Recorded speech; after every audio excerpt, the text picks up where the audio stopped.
This is happening right now in Jerusalem. The streets went silent.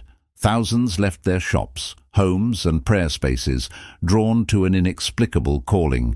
Even reporters stood speechless, cameras rolling but words failing.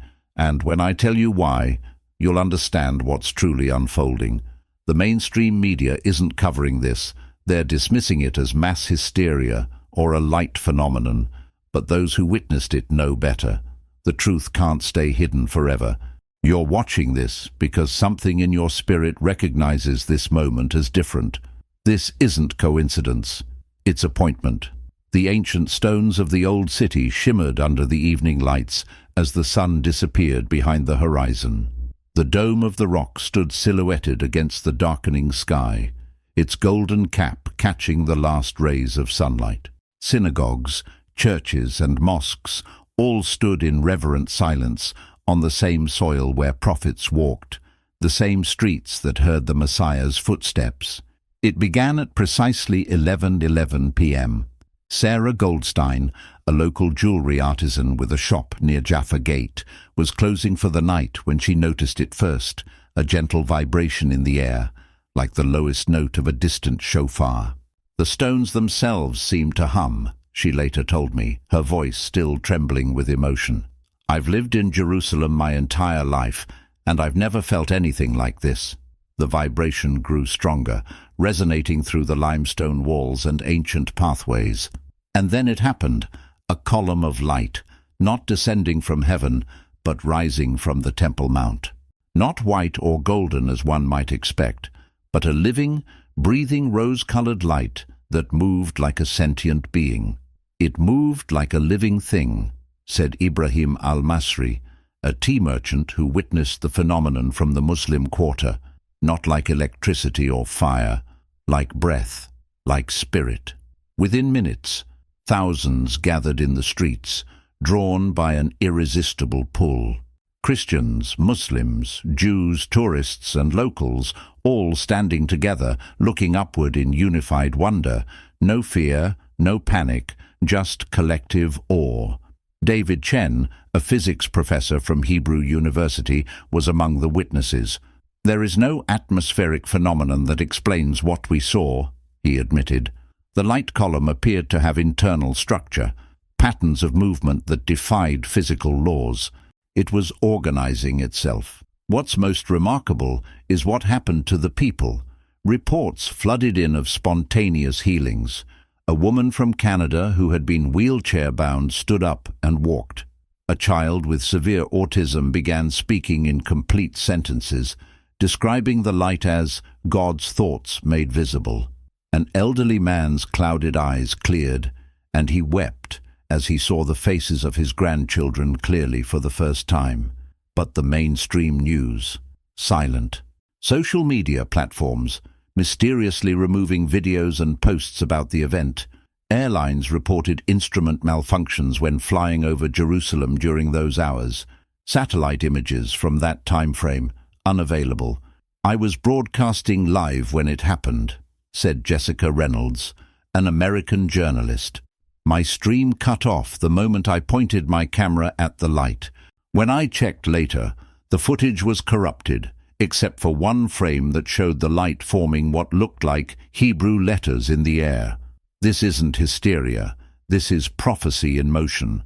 What the prophets saw thousands of years ago is unfolding before our eyes.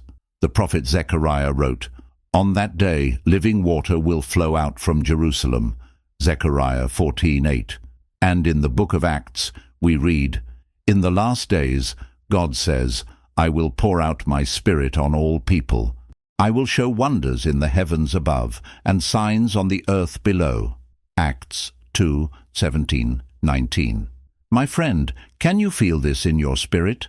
Do you realize we are witnessing what generations only dreamed of seeing? The veil between heaven and earth is getting thinner. This is just the preview of the greatest event in human history, but this is only the beginning of what happened in Jerusalem. The light was just the herald of something far more profound that unfolded in the hours that followed. Today, something impossible appeared over the Temple Mount, People of every nation, tribe and tongue found themselves drawn to the same place. Tour buses emptied as visitors left their scheduled routes. Flights reported passengers becoming overwhelmingly emotional as their planes passed over Israeli airspace. And when I tell you what brought them all together, you'll understand the times we're living in. They don't want you to see what's really happening. Tour companies are calling it mass suggestion. Authorities attribute it to social media rumors, but those who were there know what they experienced. You're seeing this because the Spirit of Truth is revealing what eyes cannot perceive. The old city of Jerusalem became a confluence of humanity. As the rose-colored light continued to pulse and move above the Temple Mount, people began arriving from all corners of the city, then from outside the city, then from across the nation. What happened next defies explanation by conventional means. At exactly midnight, as 11:11 p.m. gave way to a new day, witnesses reported that the column of light began to change. It expanded outward, not like an explosion, but like a flower opening its petals. And as it expanded, it revealed something inside, what appeared to be transparent figures, moving in synchronized patterns. They weren't exactly people, said Rabbi Moshe Levenstein, who observed from his apartment overlooking the Western Wall Plaza. They were forms of light, but with the definite shape of beings, dancing, if you could call it that, moving in perfect unity. By 1 a.m., reports began flooding in of something even more extraordinary. People arriving at Ben Gurion Airport with no memory of booking flights to Israel. Families who had gone to sleep in Sydney, London, Buenos Aires, and Johannesburg woke to find themselves with an irresistible desire to travel to Jerusalem. I woke my husband at 3 a.m. and said we had to go to Jerusalem right now, said Maria Gonzalez from Mexico City. He thought I was crazy until he felt it too. We bought tickets we couldn't afford, left our jobs without notice. Something was calling us. Within 24 hours, over 100,000 people from 170 nations had arrived in Israel. Immigration officials were overwhelmed but reported something unprecedented. There was no chaos. People waited patiently, many singing the same melodies, despite speaking different languages. An Air France pilot reported that as his plane approached Tel Aviv, every passenger on the aircraft, regardless of faith or background, began humming the same tune. "I've never experienced anything like it," he said. "It was as if they were being taught a song by something we couldn't see." Hotels filled beyond capacity, yet locals opened their homes without hesitation. Muslims welcomed Christians, Jews welcomed Muslims, secular welcomed religious. The divisions that had defined Jerusalem for centuries seemed to dissolve in the presence of the light. Dr. Eliana Berger, a sociologist documenting the phenomenon, observed, "This defies every model of mass behavior we have. There's no panic, no competition for resources. People are sharing food, water, and shelter with strangers as if they were family. Whatever is happening, it's rewriting human social dynamics. This isn't coincidence. This is prophecy manifesting." The prophet Isaiah wrote, "In the last days, the mountain of the Lord's temple will be established as the highest of the mountains, and all nations will stream to it." Isaiah 2:2. And in Revelation, John saw a great multitude that no one could count, from every nation, tribe, people and language, standing before the throne. Revelation 7:9. My friend, do you see how precisely Scripture is being fulfilled? The pieces of the prophetic puzzle are falling into place right before our eyes. What generations of believers have prayed for is unfolding in our lifetime. By dawn, the rose light had formed a dome over the entirety of the old city. Those inside reported feeling a profound peace, unlike anything they had experienced before. Muslims, Christians, and Jews who had prayed separately for centuries found themselves praying together, each in their own tradition, but somehow in perfect harmony. I was reciting the Quran while a Christian woman next to me sang hymns and a Jewish man prayed from the Torah, said Ahmed al-Bakri, an imam from Jordan. Somehow, it was as if we were speaking the same language. I could understand the essence of their prayers, and they could understand mine. God is moving the pieces of the end times. The unity of humanity that was broken at Babel is being restored in Jerusalem, and what happened next would shake the very foundations of how we understand our world and our place in the universe. Jerusalem stopped this morning for a reason no one can explain. As the sun rose over the Mount of Olives, thousands stood in silent witness. Scholars wept openly, pilgrims fell to their knees, and skeptics found themselves unable to speak. And when I tell you what silenced them all, you'll understand why this moment was foretold millennia ago. The truth is being obscured. Scientific institutions claim it was a rare atmospheric phenomenon. Religious authorities are cautious in their official statements, but those who experienced it firsthand are forever changed. You're seeing this footage because there's a purpose for your awareness in this hour. The rose-colored light that had formed a dome over Jerusalem began to pulse with increasing intensity as dawn approached. Witnesses described it as breathing, expanding and contracting like a living organism. Then, as the first rays of sunlight crested the horizon, the light began to form distinct patterns. Dr. Abigail Cohen, a linguistics professor at Tel Aviv University, who had arrived during the night, was among the first to recognize what was happening. The light was forming symbols, not just Hebrew or Arabic or any known script, but something more fundamental. It was as if we were seeing the building blocks of all languages. The patterns shifted and evolved, flowing like liquid across the dome of light. And then, the most extraordinary thing occurred.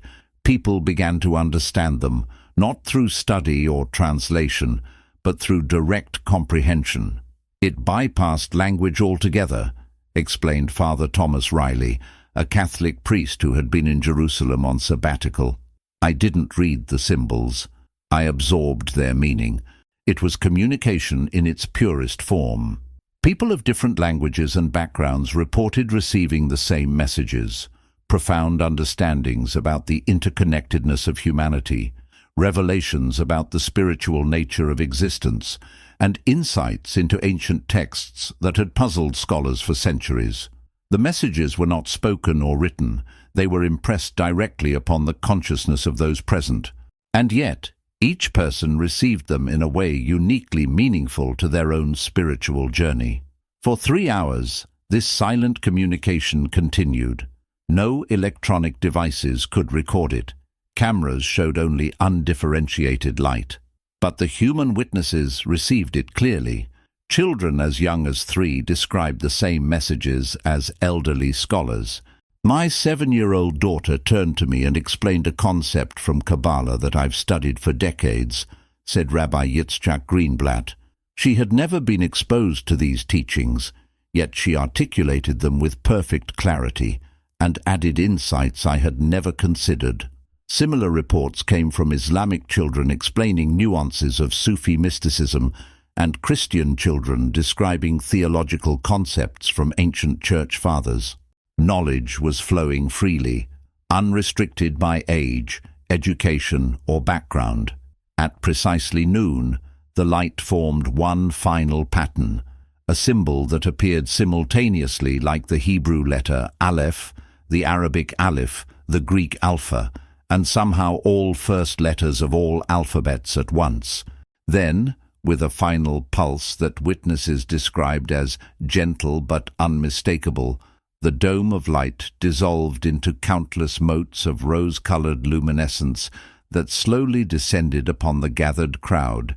As they touched human skin, they were absorbed, leaving no trace except a subtle warmth and what many described as remembered wisdom, insights that seem to have always been known but forgotten until this moment. This isn't speculation, this is prophecy unveiled. The prophet Jeremiah wrote, "I will put my law in their minds and write it on their hearts." Jeremiah 31:33. And Jesus said, "The Holy Spirit, whom the Father will send in my name, will teach you all things." John 14:26. My friend, can you grasp the significance? The direct communication of divine wisdom, bypassing the confusion of human language, a reversal of Babel. The Spirit is teaching humanity directly, just as the ancient texts foretold. Dr. Shira Abramson, a neuroscientist who experienced the phenomenon, later conducted brain scans on 30 volunteers who had been present. Their neural patterns show unprecedented integration between logical and intuitive processing centers, she reported. It's as if their brains have been rewired for a more holistic form of cognition.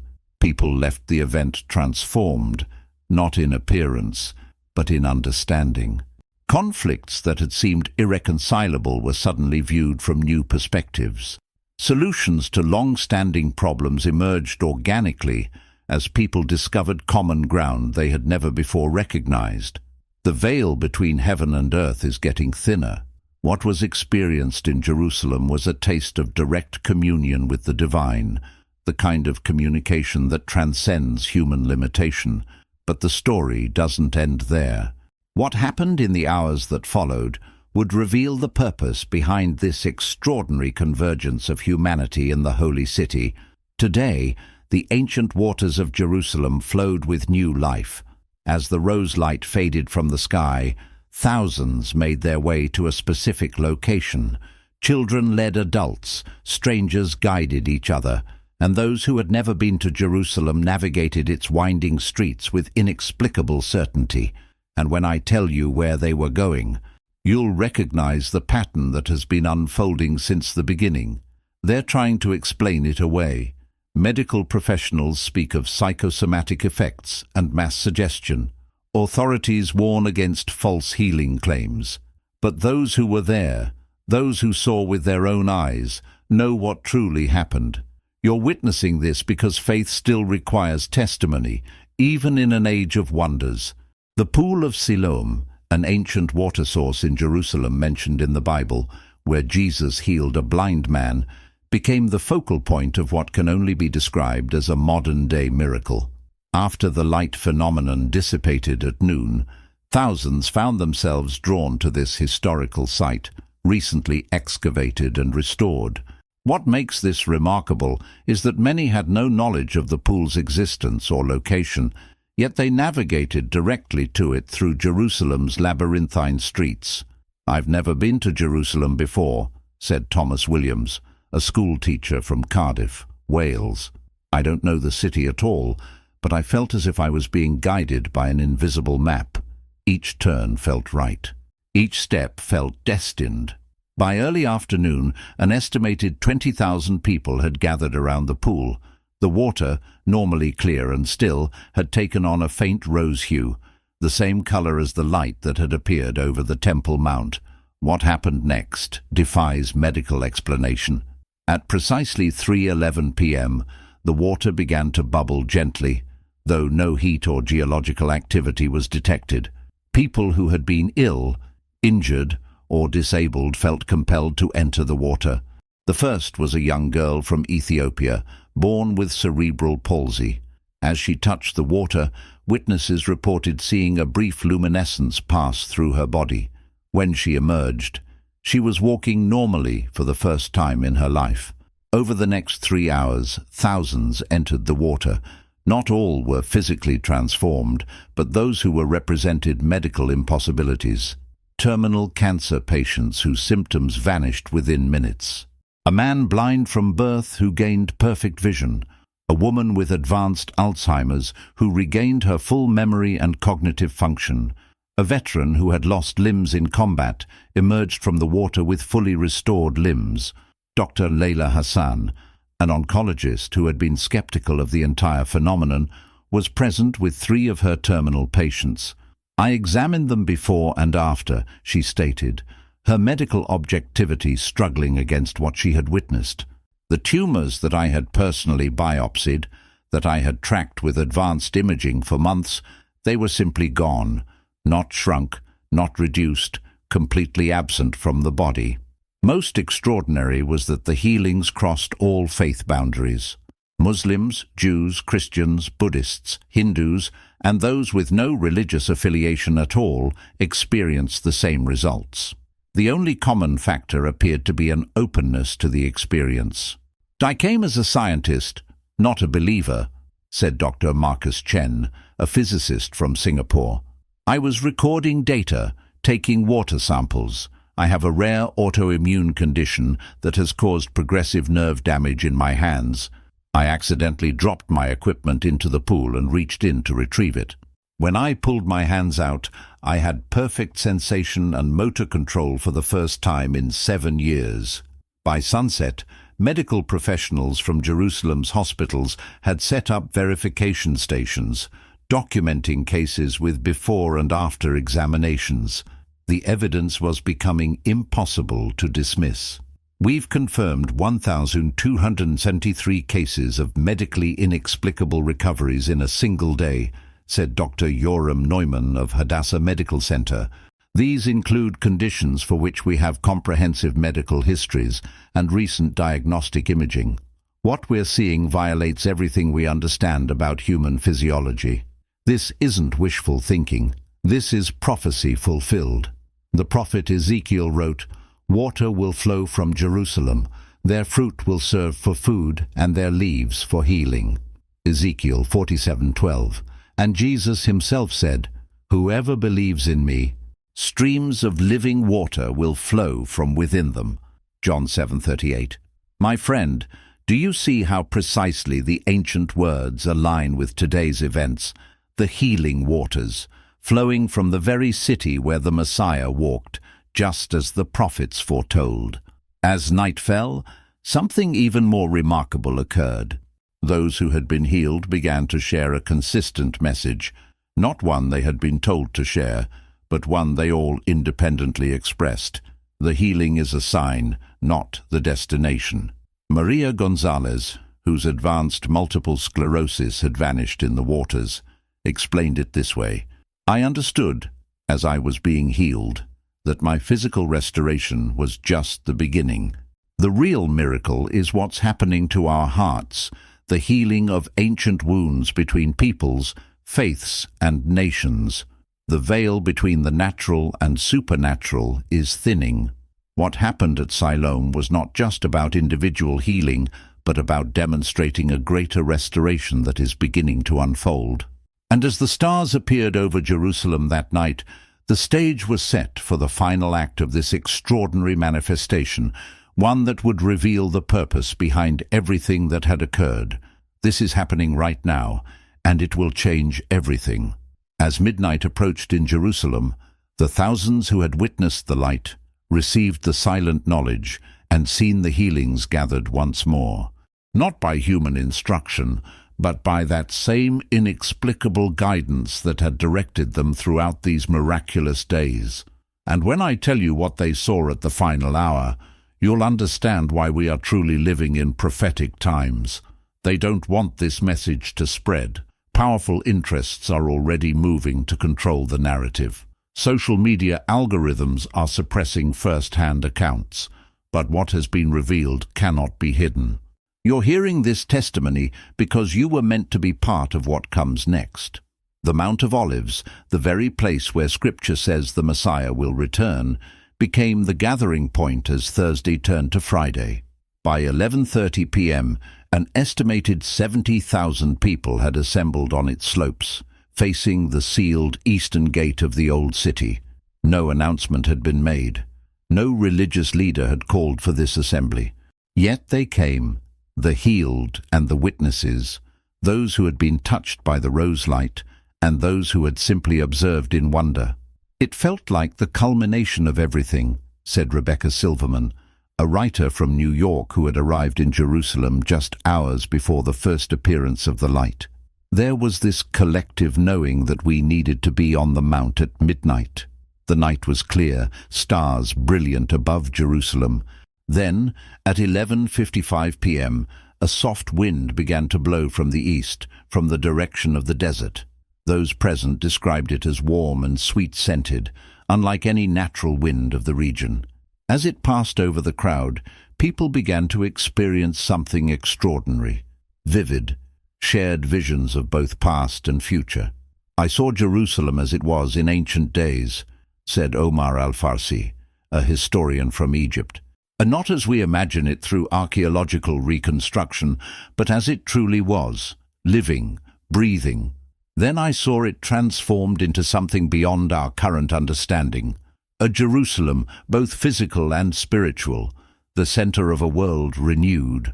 Others reported similar experiences, visions that seemed to connect all of human history in a single narrative, revealing patterns and purposes previously hidden. These weren't hallucinations. They were shared perceptions that could later be verified against historical details no single person could have known. At exactly midnight, the rose light appeared once more, not from the Temple Mount this time, but seemingly from within each person present.